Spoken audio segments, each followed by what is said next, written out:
Comissão da Verdade, sancionada pela Presidente da República em novembro do ano passado, tem um prazo de 180 dias para ser instalada, ou seja, o prazo esgota-se agora no mês de maio. Essa comissão foi criada para poder estudar os períodos das ditaduras militares no Brasil. No programa de hoje, nós estamos recebendo a Maria Amélia de Almeida Teles, que é integrante da Comissão de Familiares de Desaparecidos e que é conhecida como Amelinha Teles. É um prazer recebê-la aqui na UPF TV. Pois não, para mim também é um prazer estar aqui conversando com você. A senhora tem uma luta, né? Uma luta muito forte, muito dolorida durante o período da ditadura militar. A senhora foi presa em 1972 em São Paulo, ficou 1 ano. O seu marido também foi preso, 5 anos foi o período que ele permaneceu. Eu queria que a senhora relatasse para nós qual era o ato subversivo na época que a senhora praticava. Eu fazia parte da imprensa do Partido Comunista, e o trabalho na imprensa é escrever, fazer as publicações, né, editar as publicações, tanto um boletim, o partido tinha um boletim mensal que era chamado A Classe Operária, e outras publicações a respeito de questões políticas da época, né, tanto do Brasil como dos movimentos internacionais. Também era rádio escuta, né? Ouvia as rádios dos países socialistas e também da BBC de Londres, né? Eu ouvia a Rádio Pequim, a Rádio Moscou, na época um país socialista, né? A Rússia, a Rádio Havana de Cuba, a Rádio Tirana da Albânia. Então, era esse o trabalho que me ocupava ali todos os dias. O Partido Comunista do Brasil adotou a linha da luta armada, portanto, havia artigos em defesa da luta armada e por que a luta armada.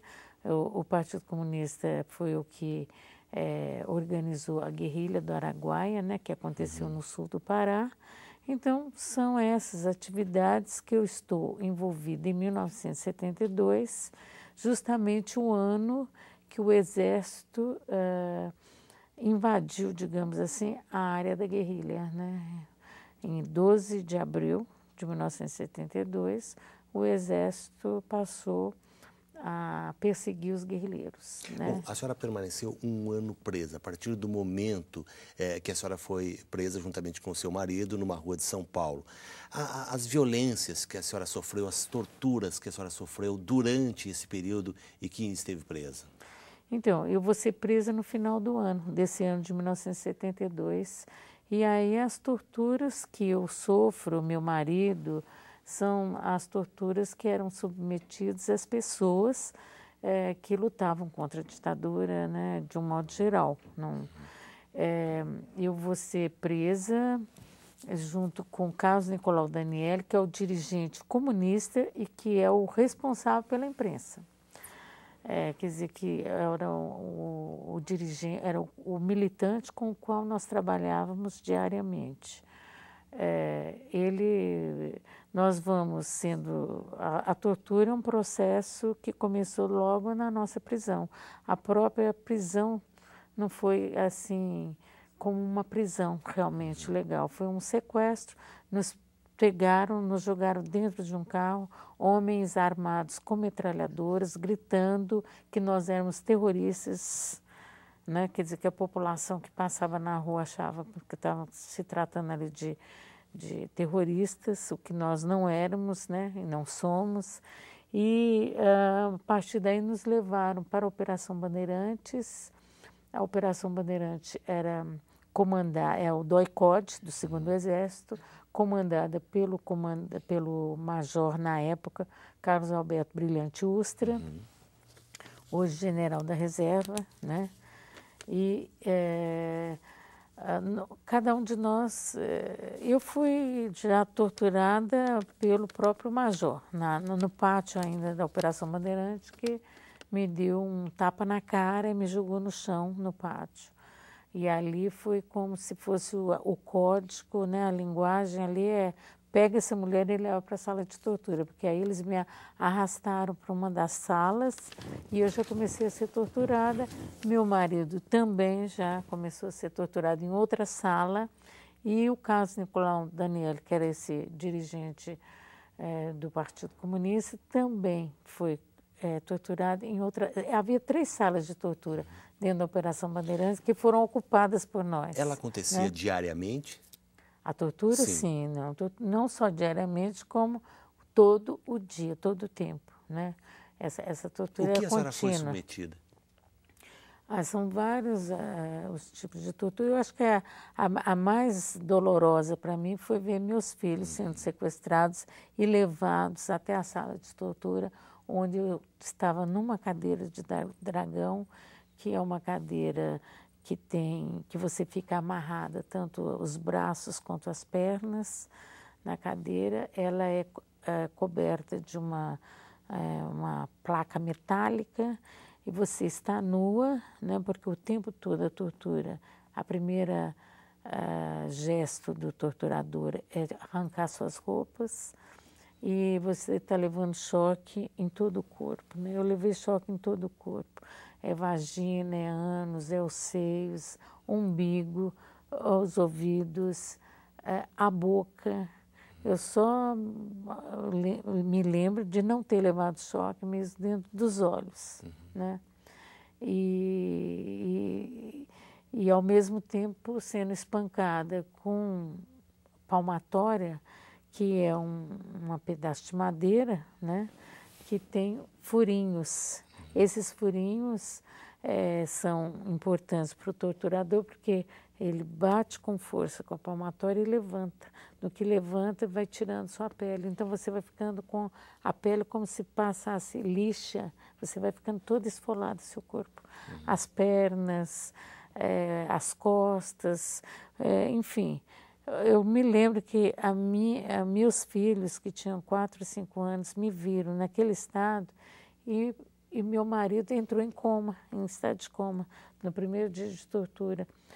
E ficou verde, ficou esverdeado, de tão enfraquecido, né?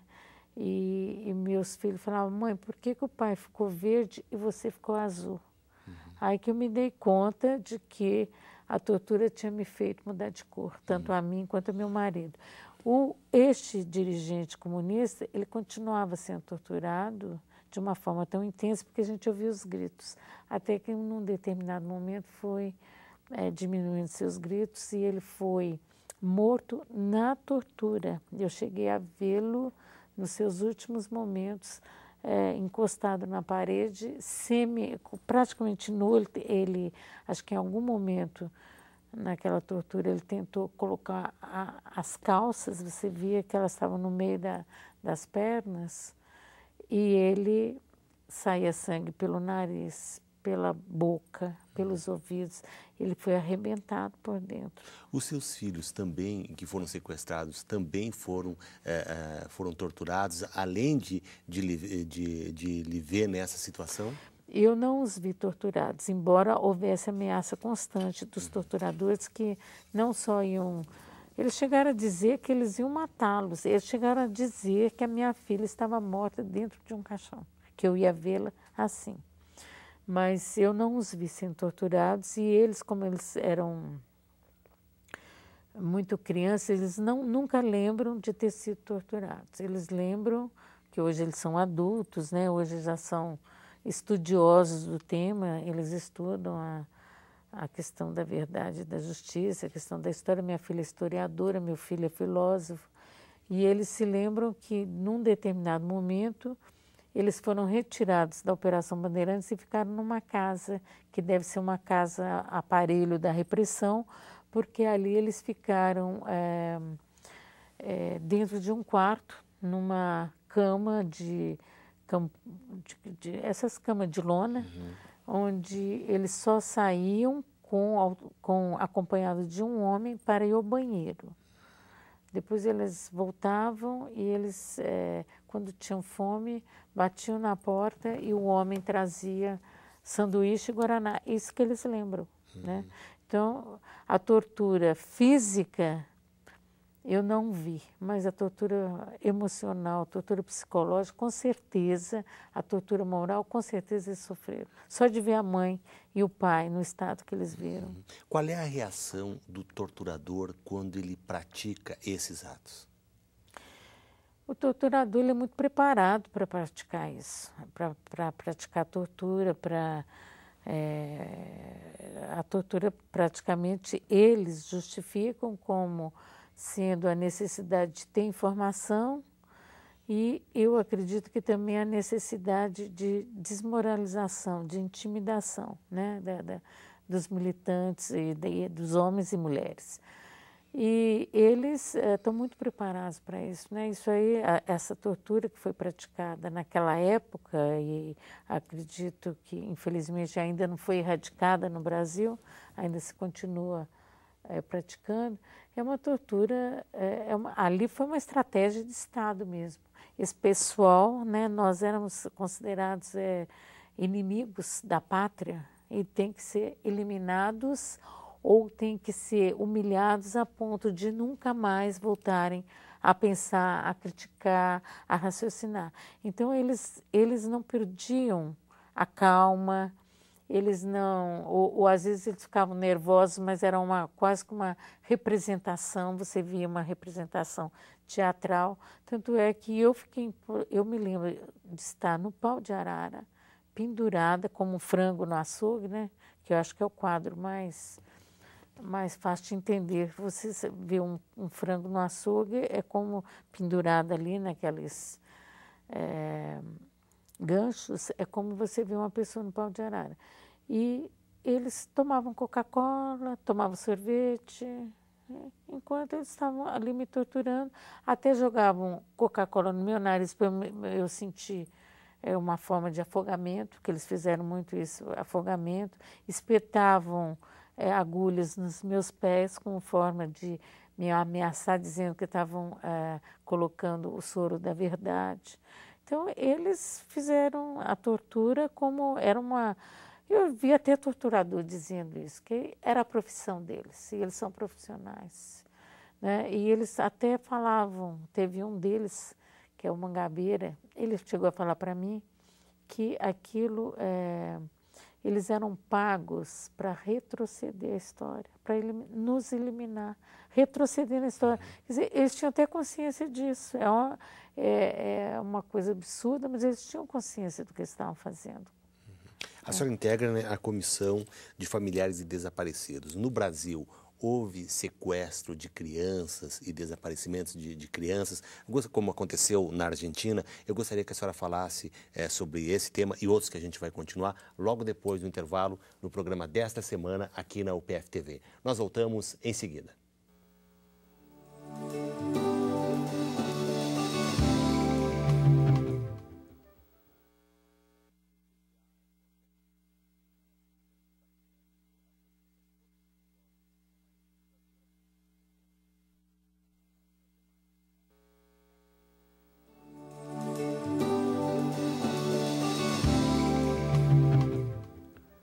No programa de hoje, nós estamos recebendo a professora Maria Amélia de Almeida Teles, a Amelinha Teles, que integra a Comissão de Familiares de Desaparecidos durante o período da ditadura militar no Brasil. Eu fiz a colocação para a senhora com relação a sequestro de crianças, como aconteceu na Argentina, onde centenas de crianças foram tiradas de seus pais. Isso ocorreu no Brasil?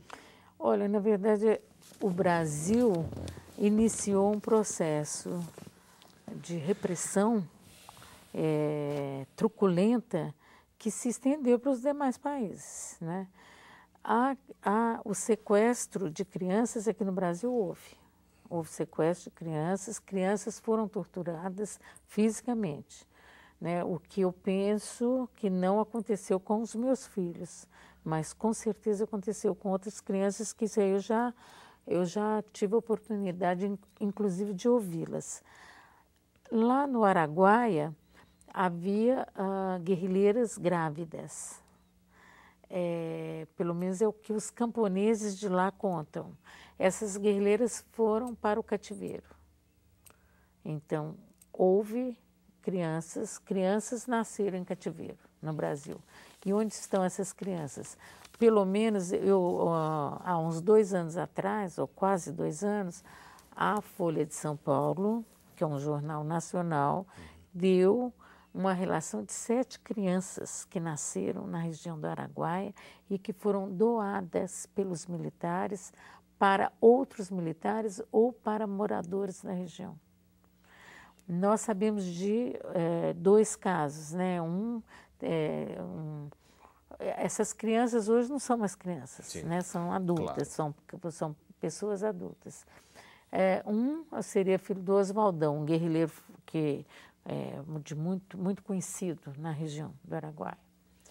E por sinal era um negro alto, esse guerrilheiro, então ele era um tipo físico muito caracterizado, e o filho, ou pelo menos o que se aponta como filho dele, é igual a ele. Uhum. Se você vê a foto e vê, você fala, é um filho do Oswaldão. A outra é uma moça que deve ter 38 anos, mais ou menos, e que era filha do Antônio Teodoro, que é um guerrilheiro que é desaparecido no Araguaia desde 1974. Essa moça, se você vê a foto dela e vê a foto não vê as irmãs do Antônio Teodoro, que participam também desse movimento de busca pelos desaparecidos, você vai ver que a semelhança é muito grande. Até fizeram o DNA, a família pagou para fazer o DNA, e praticamente constatou que realmente ela é filha do Antônio Teodoro. Não dá para ter maiores informações, porque não se sabe quem é a mãe, se é uma guerrilheira, quem é que é essa mãe, né, para poder tentar fazer juntar os 2 DNA, da mãe e do pai. Mas com certeza ela é filha do Antônio Teodoro, né? Não se sabe filha de quem. Então, quer dizer, houve sequestro, houve esse desaparecimento também, porque essas crianças tiveram a sua vida roubada, que elas deveriam, pelo nascimento delas, elas tinham que ter uma outra história. Elas estão descobrindo a história delas depois, quando elas estão com quase 40 anos de idade. É que elas vão descobrindo, e mesmo assim elas não têm como recuperar a vida que foi a vida... Elas não conheceram a vida dos pais, agora elas estão até assim, comovidas e assustadas de saber que a história delas é tão grande, dramática, é tão dramática, tão cheia de tragédia. A Comissão da Verdade que foi criada, a senhora como integrante da Comissão dos Desaparecidos e o movimento como um todo, tem divergências com relação a essa Comissão da Verdade? Nós fizemos uma crítica porque a gente achava que a Comissão da Verdade, até porque assim foi nos demais países da América Latina, ela devia estar voltada para os desaparecidos políticos da época do regime militar. Portanto, ela devia tratar de 64 a 85, né?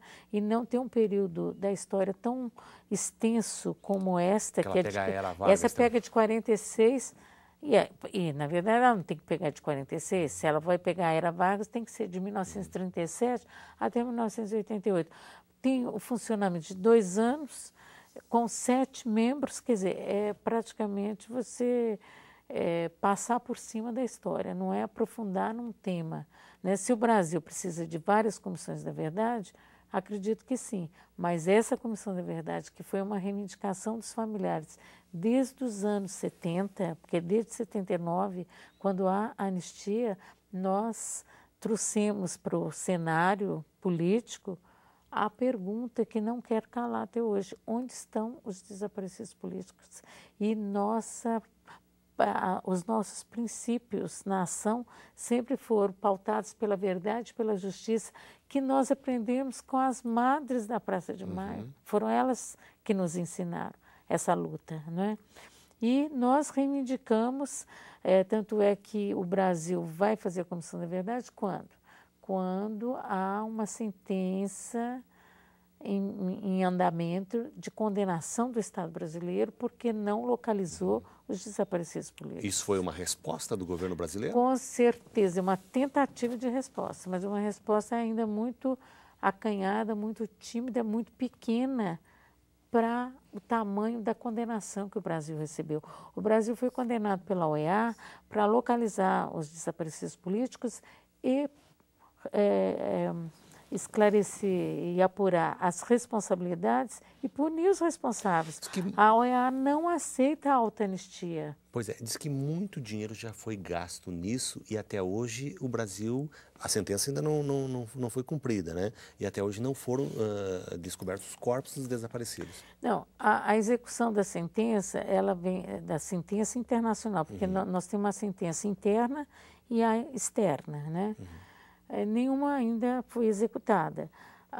Os corpos de 3 guerrilheiros que foram os familiares que encontraram, que foi a Maria Lúcia Petit, o Bergson Gurjão e o Francisco Manuel Chaves, que esse ainda nem foi identificado. Nós encontramos, mas não foi identificado. Os demais guerrilheiros, que são por volta de 70, né, guerrilheiros, esses o governo fez caravanas que foram desde o ano passado, né, 2011, fizeram várias caravanas, foram gastos grandes que o governo tem tido, né, mas não tem dado nenhum resultado. Por quê? Porque não se obriga a que os militares responsáveis pelas mortes, pelo sequestro, pelo ocultamento dos cadáveres, diga aonde que eles puseram esses cadáveres. Tinha que ter isso, tem que ter. Eles sabem disso, eles sabem quem matou, porque a gente já ouviu. Por exemplo, nós já ouvimos o coronel Lício falar numa rede pública de televisão que ele matou o André Grabois. Então, eles sabem onde que está o corpo. Eles sabem o que aconteceu com o André Grabois. E os demais. Então, o próprio Curió, o Major Curió, ele já deu declarações de que ele executou guerrilheiros desarmados, dominados e, portanto, não tinham como reagir. Ele executou 41 guerrilheiros. Onde é que eles estão? É possível perdoar os torturadores? Eu acho que não merece perdão, não tem por que perdoar, porque é uma política, não foi um ato pessoal, não foi um momento de nervosismo, de descontrole emocional. Foi uma política de Estado, que eles responderam e de forma muito consciente. Então, nós não temos por que perdoar os torturadores e nem esquecê-los, têm que ser punidos para que no Brasil se volte ou se construa realmente a paz, a harmonia, um país onde as pessoas possam conviver e possam olhar para o seu passado sem nenhuma dívida, né? Vamos olhar com respeito ao passado. Bom, a gente chegou ao final do programa. Eu queria agradecer a sua presença e a senhora trazendo esse seu depoimento para que as gerações de hoje também possam saber o que se enfrentou no passado. Eu agradeço o convite, a oportunidade e o nosso trabalho tem sido esse mesmo, de esclarecer, pelo menos contar a nossa história, né? Para que as pessoas saibam que nesse país houve e deve haver, né, ainda muitas lutas para construir a democracia. No programa de hoje, nós conversamos com a professora Maria Amélia de Almeida Teles, a Amelinha Teles, que é integrante da Comissão de Familiares de Desaparecidos durante o período de regime militar no Brasil. Obrigado também pela sua audiência. Na próxima semana a gente vai estar de volta aqui na UPF TV. Até lá!